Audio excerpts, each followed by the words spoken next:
And blessed to be with you, Kevin Miller in the morning, KIDO Talk Radio. Coming up, talk a little bit about the Boise City Council's move to approve renaming the city parks and reserves after the indigenous people, plus your thoughts on a few other issues concerning vaccinations, whether or not the state should mandate them, and other news of the day. Joining us now, Congressman John LeBoutelier. Congressman, good to have you with us.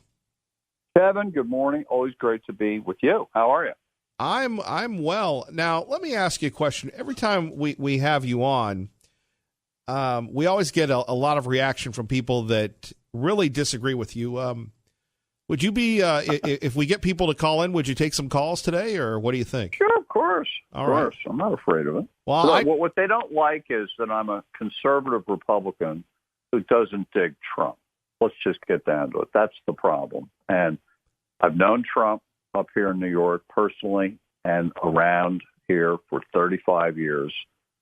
And he's not what people think he is. He's a shyster and a con. And I've known it, and everybody up here in New York knows it. But the people out in America have a different view of him without knowing him. And that's where the real problem comes. Well, fair enough. 580-5436, 580-KIDO, if you'd like to talk to Congressman John LeBoutelier. Before we get rolling, if people want to get a hold of you, you got your website, you're blogging, you're doing the podcasting. How do you like that stuff? I mean, you've been a guest, you've been a congressman, you've been on the Big Fox, but hosting those podcasts, co-hosting them, do you like that? I do like it. I also loved all the other things that you just listed. I loved being on Fox every Sunday night for 5.5 years. I loved it.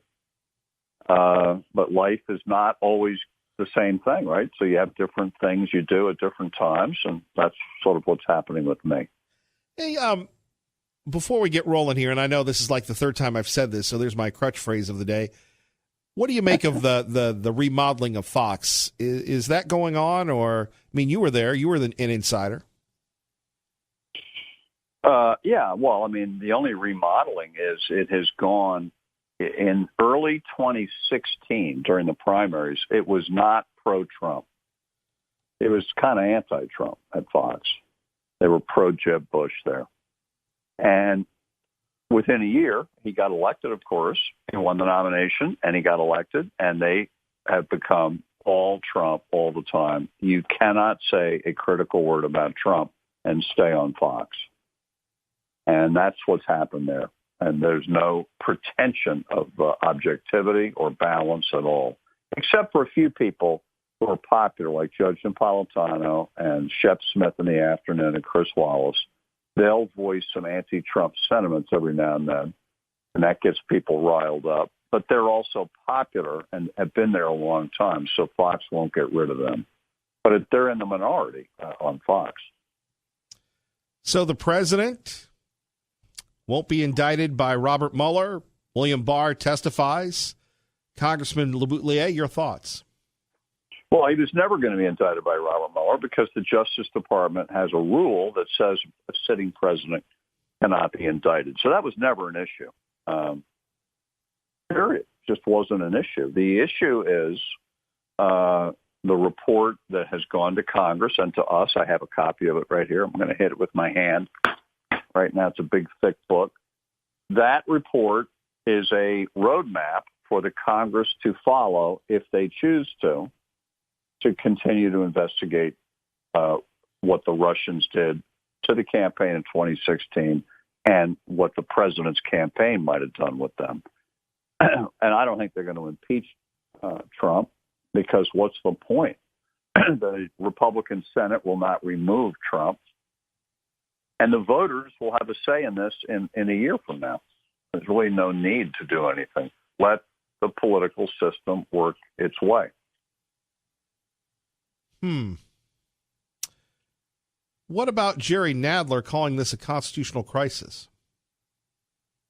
Yeah, he did. And someone else commented on that. Maybe it was Jeff Sessions, former Attorney General, said he used a lesser word. He said it's a constitutional issue, not a constitutional crisis. I don't think it is a crisis. I think we have a way to deal with this. They've asked for the Mueller report unredacted. They're not getting it. They're asking, and instead the president yesterday invoked executive privilege. The Congress has the right to disagree with that and go to court to try to get a court to order the administration to turn it over. And that's where we're headed. We're going to go to court as a country, and it'll work its way up to the U.S. Supreme Court, and they will have to make a decision on this, and probably some other things, too, that will be thrown in, because the Trump White House is defying every request from the Democratic House for every document on every topic, not just Trump and the Russians. It's on everything else. They're refusing to cooperate. You take a look at the unemployment, Congressman Boutillier on here on KIDO Talk Radio, doing very well, yet Correct. You're still critical of the president. I am. Well, because why? In other words, so when the economy's good, he can't be criticized. Is that how that works? Well, he's turned it around, though. How about when Bill Clinton had a 60% approval rating and the economy was roaring along, and we went and impeached him anyway? Well, how about that? Are you allowed to do that? That's what happens when you commit perjury, though. We being the Republicans. That's what we did. Right. But Clinton was guilty of perjury. Yeah, and what did the Republican Senate do about it? They passed the buck. Exactly. they did pass the buck on that one. Yeah. Back to, we had somebody text me, what's the alternative to Donald Trump then? Well, at the moment, obviously, there's none. I mean, we'll get another alternative next year, and a chance for numerous alternatives. Some Republicans will run against him in the primaries and lose, and the Democrats are going to pick a nominee whose main focus, I think, by the time they get going, will be one issue: who can beat Trump. Today, you watch the Democratic race changing right in front of us, and it's 2 weeks ago this morning, Joe Biden released his campaign video. In 24 hours, he raised $6.3 million online. Within 5 days, he'd zoomed up to a 20-point lead. Now he's got a 30-point lead over Bernie Sanders nationally, 25 points in New Hampshire, 34 points or something among African-American voters. As of today, you'd have to say Joe Biden is the presumptive front runner in that race. Our great friend, Congressman John LeBoutillier, joining us. Kevin Miller in the morning, KIDO Talk Radio. 580-5436-580-KIDO. Apologize to the folks that wanted to get on, and I didn't get to them quick enough. Let's talk about the Democratic race. I mean, you've been there. You've done it. You've been in the arena. You've run for office. You know all these people. Why are so many people jumping in? Well, I think, number one, there's no downside to running for president and losing. You get your name expanded. You get on a lot of TV shows. You get appointments to things, TV gigs. There's no telling. I mean, why not? So if you're just some obscure congressman from Oakland, California, like Eric Swalwell, why not run? Everybody knows you. You'll get on the debate stage. You'll get national TV coverage. And he can still drop out next year and run back for his seat in the House. So it's a no-lose deal. Plus, they figure someone will catch fire like Trump caught fire. No one thought he was going to win the nomination 3 years ago. And he started out at like 5% and ended up winning the thing. So, yeah, why not run? Who impresses you? Well, I don't like Democrats. I have to be truthful. I don't vote for them. I don't like them. But I can try to look objectively, Kevin, at them. I'm not impressed with many of them, but there are a few who, as candidates, are pretty good. Obviously, Mayor Pete is a sharp guy and is a good candidate and has a lot of momentum. Kamala Harris is a good candidate. I think Elizabeth Warren so far is not a good candidate because she's just not appealing. People respect her brains, but they just don't really like her much.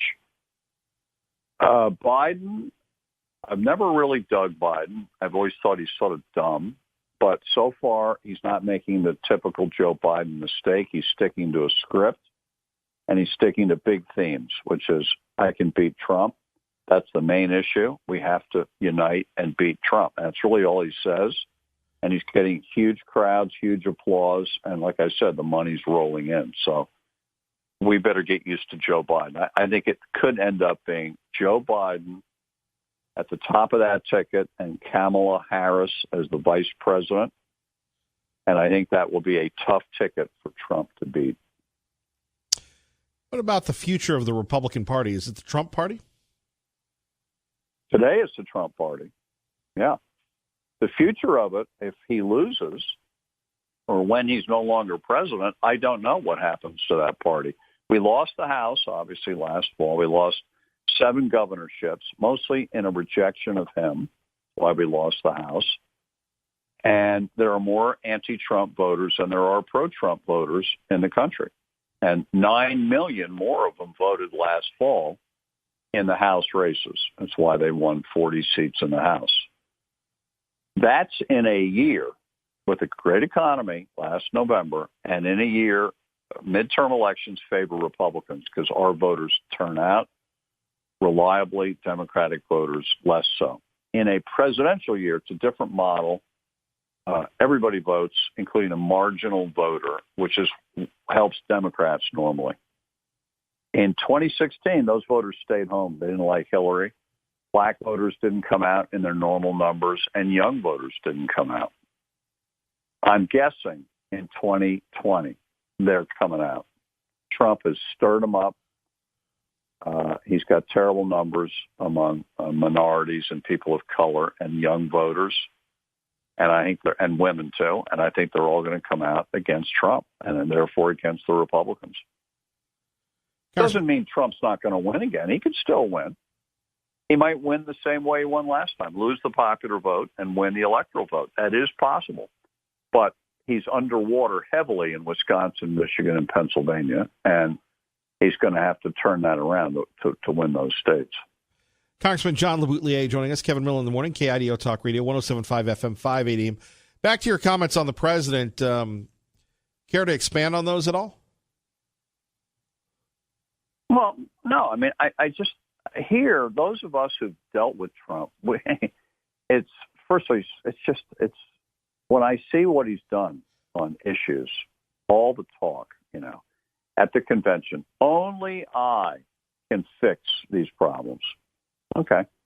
He ran on immigration, which I give him great credit because he's the first candidate to make it a big deal that we've got to do something about immigration.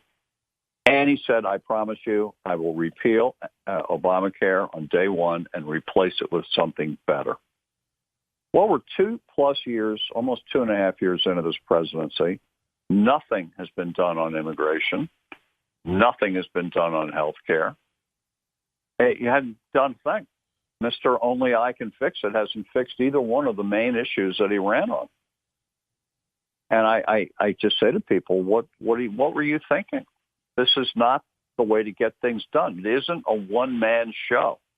He had the Republican House and Republican Senate, and he couldn't get anything done with them. And he caused the Republicans to lose the House. And now we have Pelosi and the Democrats, and he's not dealing with them well either. Once again, you always fire us up. One more time, if people would love to check out your podcast, your blogs, everything else, sir. JohnLaBute.com. And everything's on there. And the podcast is called Revolution. The podcast, you can get it on SoundCloud and iTunes. And let me make a contrast. Reagan, also an outsider like Trump, ran and got elected finally in 1980, had a completely Democratic House of Representatives, and was able to get things done anyway because he had the popular support behind him, and he appealed to the American people who forced the Democratic Congress to pass tax cuts, defense increases, all the things they never wanted to do. Reagan got them to do it. Trump does just the opposite. He can't work with anybody. He ticks them off. He likes to tick them off. He doesn't go out and try to win other people over to his side. We will look back on the Trump term as a squandered opportunity. Guy who got elected, really not really a Republican. He was really an independent. He got elected to change things, and he didn't get it done. He had all the tools right there, Republican House, Senate, and White House, and squandered it. The 2 years, the only thing we got done legislatively was a tax cut. And by the way, that's not a big deal to get a Republican Congress to cut corporate taxes. It's not that hard to do. But he got it done. But that's not enough. There was so much more to get done those 2 years. The health care thing, which is now partly our problem, which has hurt us in the House races last year, and will be a big motivator for the Democrats next year. And the immigration mess, which preceded Trump. I don't blame him for it, but he hasn't taken a hold of it and gotten anything done. Congressman, we appreciate you. You keep your powder dry. No more sugarcoating it, Kevin. Well, I can't wait to have you on again. Thank you, sir. All right. Thanks for having me. Bye-bye. Bye-bye. Your reaction next. Kevin Miller, KIDO Talk Radio. Now, this is what I don't understand. We had Congressman LeBoutelier on. I thought you were going to call in and debate him, and as soon as he leaves, everybody jumps on the phones. Let's get to your phone calls here, and we'll go to Dave in Nampa with Kevin Miller, KIDO Talk Radio. Good morning, Dave. Hey, how's it going, Kevin? Good. Good, man. Hey, so I'm driving in to work, and I turn on my radio like I do every morning, and it doesn't sound like the Kevin Miller Show. It sounds like CNN. Who the heck was that guy? Well, we like to have a little diversity every now and then. Come on, man. That dude was too much. I used to, when I heard Liberal Steve come on the radio last year, whenever I'd hear him come on, I had to turn him off because the guy, sorry, Liberal Steve, if you're listening, the guy was a moron. This guy he's the problem with the Republican Party. You know, you want to get on and you want to bash Trump and say, I mean, I'm not, I don't worship Trump or anything like that. But I mean, to get on and say, oh, he's a shyster and he's dishonest, politicians in general are. And the great thing about Trump is we all knew what Trump was when we elected him because he has been in the public eye forever. We knew exactly what he was, as opposed to, pick your favorite freshman congressperson and say, nobody knew who that person was, and here we all get exposed to their insanity. So I don't know, man, it was entertaining, but at the same time, I was like, this is the problem. This is why people like me don't register Republican. We register independent because we don't have any desire to be, quote unquote, associated with the Republican Party. I'm a conservative. I'm a staunch conservative, but definitely not a Republican.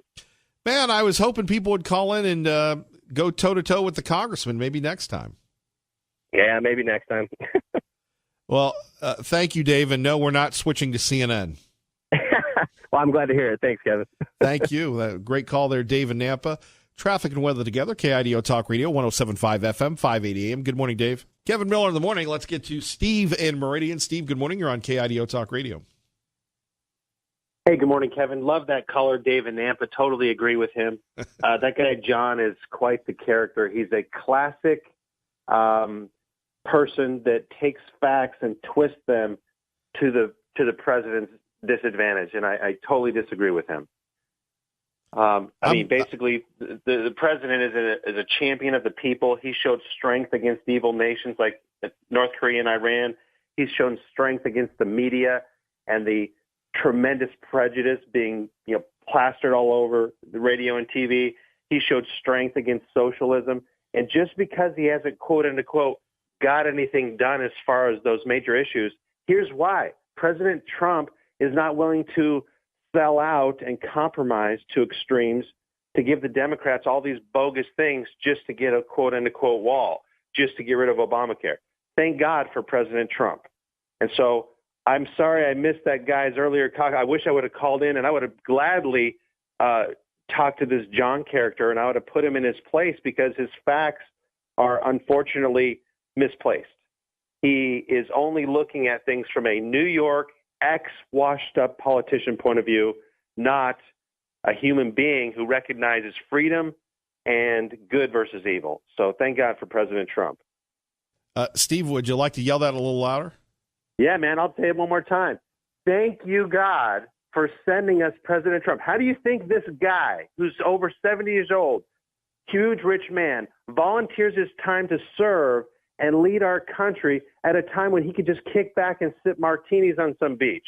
He volunteered to put himself under pressure because it was needed.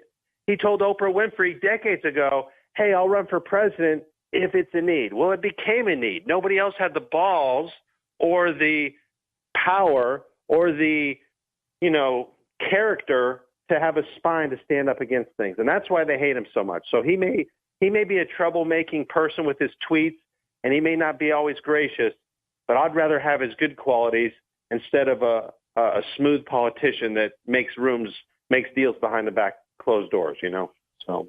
All right, Steve, we appreciate you yelling. I love it. Waking everybody up. Go Trump. Have a good day. Later. Kevin Miller in the morning, KIDO Talk Radio. Coming up, more of your calls. And you heard Congressman LeBoutelier there giving the president a hard time. We'd love to hear what you have to say next. Kevin Miller, KIDO Talk Radio.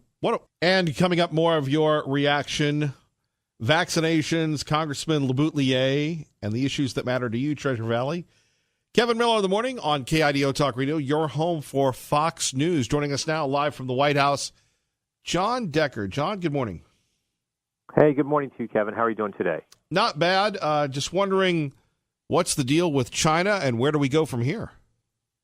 Well, an 11th round of trade negotiations are taking place here in Washington at the White House today involving U.S. and Chinese trade negotiators. This is supposed to be the final round of negotiations between both sides. And the president has threatened that if there is no agreement from this final round, that he will impose new, harsher sanctions on $200 billion worth of Chinese goods tomorrow. So there is that threat hanging over these trade talks. And in a response, China has put out a statement saying they will retaliate with tariffs of their own on U.S. products if the president follows through with that threat. I wonder if we've ever really seen anything like this before. Well, as it relates to this type of negotiation involving a trade dispute between two countries, the answer is no.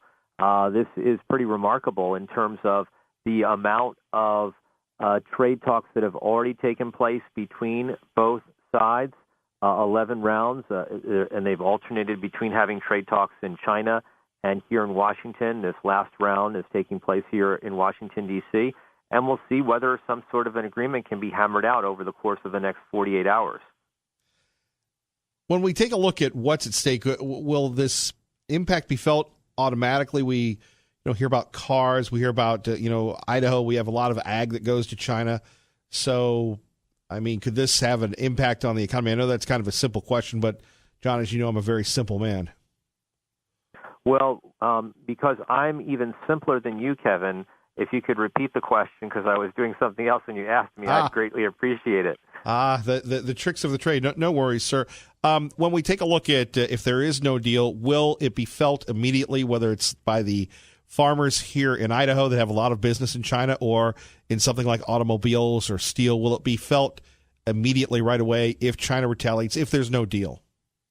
Well, as far as farmers are concerned and as far as the auto industry is concerned, because obviously they both do so much business in China, it won't be immediate, but it will be felt shortly thereafter. And, of course, you'll see an impact in the financial markets immediately.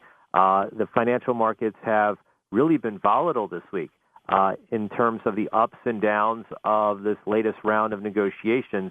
The president's tweets have earlier this week forced financial markets around the world to tank. They've come back on some positive news, and they've gone back down with this latest threat of retaliation coming from the Chinese side. So that part will be felt immediately, but there will be an impact. There's no doubt about it on farmers and the auto industry and consumers, even at the most basic level, that go out and purchase Chinese goods, whether it's clothing or whether it's electronics. John Decker, we always appreciate it. Love the multitasking. Thanks a lot, Kevin. I appreciate it. Have a great day. I'll talk to you real soon. Yes, sir. Our great friend John Decker exclusively here. All right. 580-5436, 580-KIDO. Max in Garden City. Good morning, sir. Hey, good morning, buddy. Yeah, I really wish I was aware of the fact that I could have gone head-to-head with, what does John Boutte call? LeBoutelier? John LeBoutelier. Now, I did, in fairness, I offered people to come on. We want to take the show to a new level, so and he was ready to take everybody on, and nobody did. I must have come in late on it. But he made some statements that bothered me because he's mentioning all of the failures, and Donald J. Trump has failed in some major areas. But he doesn't mention the fact that Donald Trump failed in those areas because nobody was getting along. LeBoutelier said Trump isn't a Republican, he's an independent. I agree. He is an independent. And that's why he has had such a hard time. His own party, so to speak, was fighting him for the first 2 years of his presidency. Even today, the majority of Republicans in office don't like him. He's done an awful lot, considering he's had to fight the Congress and the Senate every single day. LeBoutelier conveniently failed to mention that fact. He just said, well, he didn't fix Obamacare. That's because they're fighting him. He didn't fix immigration. They're fighting him. Heck, if Donald Trump were seen on TV tying his shoe, you would have every pundit on the planet saying it should be left over right, not right over left. LeBoutelier is Booty Call, whatever his name is. The guy's, he's so shallow, it's frightening. I came in late. Had I known better, I would love to have taken that guy on. If you can set him up to call, I'd be happy to go head to head with him. I'd be happy to. All right, Max. On any topic. We'll make that happen. Thank you. I'm hold you to it. Make it happen. All right. Thank you, Max. All right.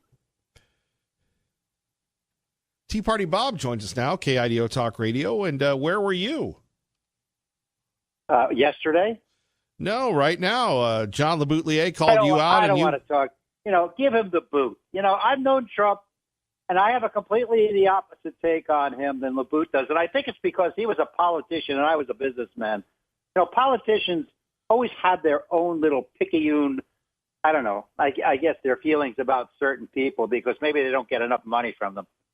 But you could take him off the air forever, and I wouldn't bother me at all. He was pretty harsh. I would like to thank the caller who gave us an education on the supremacy cause this morning. But I'd really like to talk about vaccines, which you were really getting into there for a while and kind of got sidetracked. I spent the year on my radio show, Healthy Conclusions, interviewing many prominent doctors from around the country who were not only skeptical but totally against vaccines. Personally, I believe that vaccines have their place, and they have certainly been helpful in eradicating some of the most widely spread diseases. But there are inherent risks that go along with these vaccines. According to the HHS, payouts for vaccine injuries just went past the $4 billion mark. Using the government's own conclusion that only 1% of all vaccine injuries are reported, the $4 billion is just the tip of the iceberg. Despite assurances from the CDC, our federal agencies say that all vaccines are safe. The payouts say otherwise. Vaccine injuries can and do happen, and previously healthy children and adults. The funds for this come from a 75-cent charge every time you get a vaccination.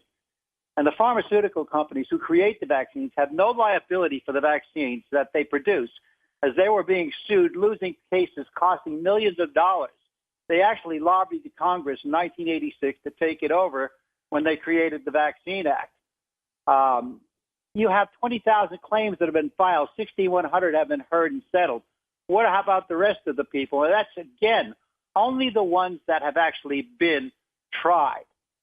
In the most recent outbreak of the measles, it was found that many of those who contracted and had close personal relationships and connections with one particular family or some 120 people were responsible for much of the spread of this disease. Many of these people were vaccinated previously, but the vaccines did not evidently work, and they were contracting the measles. And this is from the CDC. It's much like the flu. Sometimes you get a year where it helps, and sometimes you get a year where it's only 10 to 20% effective. But, Kevin, the inherent dangers of vaccines and the reactions to them leave enough doubt that it should be up to the individual to decide what they put in their body, not up to the government to dictate what vaccinations they should or should not get. I don't think most people realize that from birth till the time people are 18, the CDC recommends 59 vaccines and boosters. Now, can you imagine that? When I was a kid, maybe it was 1 or 2. This is getting to be a business. It's no longer something to protect people. It's a business, and people need to have the right to choose. Government has no right to tell them what they should put in their bodies. And I hope that kind of settles that. All right, big boy, we appreciate it there, buddy. Thank you, my friend. Have a great day today. All right, the pride of New Meadows. We'll see you soon. We will indeed. Maybe tomorrow or Saturday. Who knows? Who knows? Thank you, Tea Party Bob. Take care, my friend. Our great friend, Tea Party Bob. Dwight, thank you for your patience. You're on KIDO Talk Radio with Kevin Miller. Good morning, Dwight. Good morning, Kevin. I want a piece of Congressman Boublier also, please. Ryan and McConnell and the judges that were doing everything they could, the liberal judges doing everything they could to stop Trump are the reason that, or a major reason that Trump was stopped. Donald Trump is an imperfect person, but he is better than what we deserve. He is far better than what we deserve today because we are failing to be citizens. We are failing to be real Americans. We are spectators. And if anybody thinks that you're going to elect politicians in this world and they're going to fix it without the people getting in there and exercising our power, we have a greater total power than the politicians do. And here's a couple of ways we have power. Regarding oh, God, I got so many things written on my sheet. Regarding vaccinations, grand jury investigations, we need to be talking about firing a shot across their bow. We're going to get grand juries, our grand juries, we're going to say the truth, which is our grand juries can indict the drug industry executives. Our grand juries can indict these NGOs who have flooded this country with disease-ridden invaders. Our grand juries can investigate the drug legalization forces. The driving thing behind all of the things that we're talking about today is a desire to destabilize and destroy democracy in the United States of America. That is what is going on. And if people think that we can sit idly by and basically kibitz on what politicians are doing or not doing, they are wrong. We have power. We have power on juries to nullify bad laws and kill bad government agencies. Read the history of jury nullification. And Kevin, it'd be really great if I could come on your show sometime for a few minutes and talk about jury nullification and the power of it, and talk about how jury nullifications can lead to restoring and regaining control of the grand juries. The lawyers understand the power of the grand jury. They are terrified of it.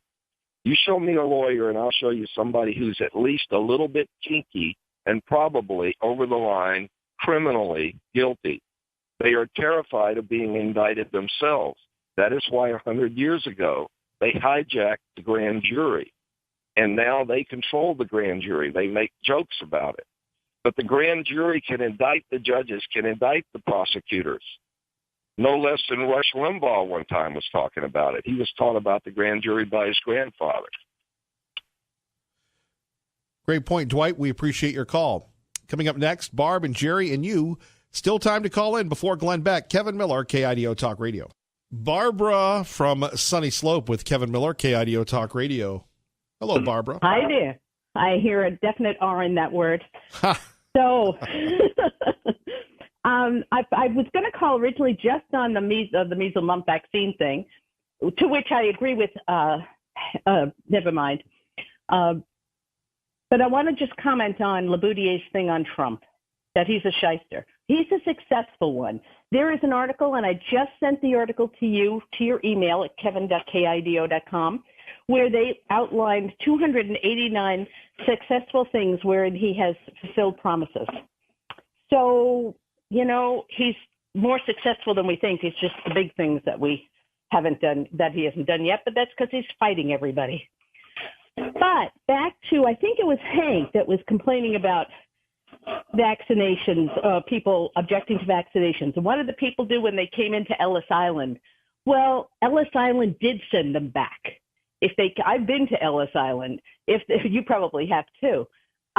If they came in ill, if it was a child that came in ill, that was sent back. He was sent back. They did not take in people with illness, or they kept them quarantined until they were better. One of the two, depending on what it was. So there you go. Now on his, the vaccines have horrendous side effects. They really do. I'm one person who has had one of these near-death experiences, where you die and you come back and you remember it over there from a vaccine. You're saying a vaccine almost. You're saying a vaccine killed you. Yes, it did. I was taken out of my body, and I have quite a story for that. But and then I'm back. But yes, I did. I died. Well, we're glad you're back. Well, thank you. They want the measles vaccine. Well, since 2003, there have been no deaths from measles, but there have been 108 deaths from the measles vaccine. The vaccines don't always work. I mean, they had to have a Navy ship quarantined because of outbreaks of these communicable diseases. Well, I'm sorry, it was mumps for that one. Right, and we're seeing a lot of that, but I'd be remiss if you couldn't tell us what it was like when you were dead. Oh, well, it was incredible, Kevin. It was incredible. It's hard to describe the words because there really aren't words to to cover it. A man came and took me out of my body, and he held me. And the love and the peace that was there was so profound that the words love and peace and joy don't even begin to describe the level of it. There were piles of people waiting for me. They were lined up. And then he took me to a place where I could kind of see over an entire area.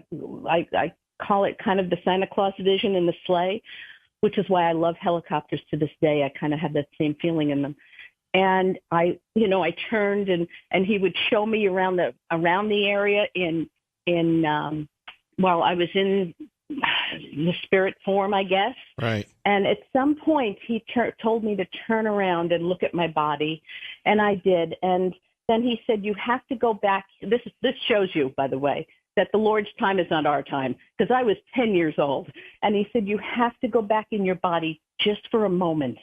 And that was okay, because the peace, the joy was so strong that I didn't care how much pain and suffering my body was in. I was willing to do this for a moment.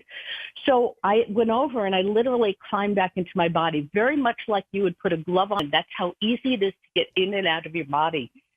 And I laid down and I knew I could no longer breathe again. This was my last breath. And I closed my eyes and I just said, "Father, take care of me."